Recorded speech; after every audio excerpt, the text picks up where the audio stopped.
NBC News legal analyst Danny Savalas is with us here in studio. Danny, you could hear all of her supporters outside the courthouse really vocally cheering for her.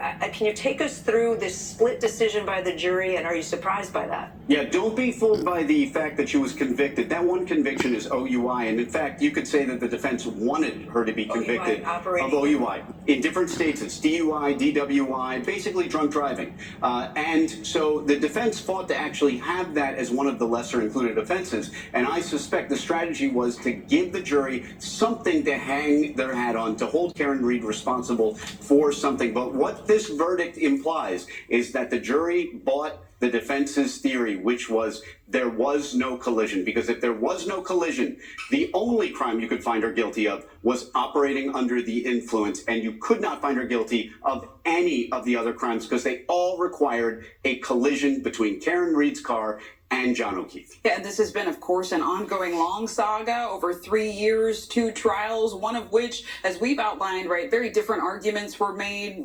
suspicion of another person involved. What are your biggest takeaways based on how all of this played out? The defense took a much more conservative, risk-averse approach this time around. Instead, at the first trial of coming up with a alternate conspiracy theory and a cover-up, they still explored that through cross-examination, the idea of a dog attack or a possible fight, although they never really directly advanced that theory. Instead, they went with simply a version of beyond a reasonable doubt. The Commonwealth cannot prove there was a collision beyond a reasonable doubt. And they were helped along the way by the fact that the lead investigator in the case had been fired for his conduct in this case. The Commonwealth maintained that, hey, what he said and did didn't affect the integrity of the investigation, but apparently the defense's argument won the day.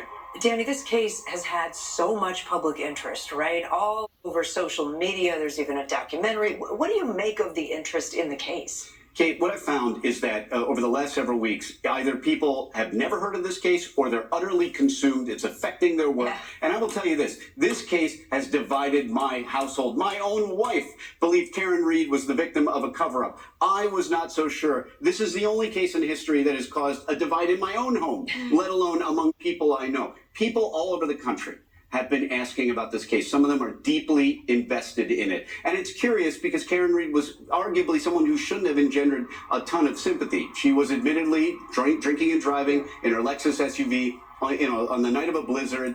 But for whatever reason, a cover-up that people perceived was a cover-up to them, no matter who the defendant is. All right, Danny Savalas wrapping up this years-long saga for us. Thanks so much.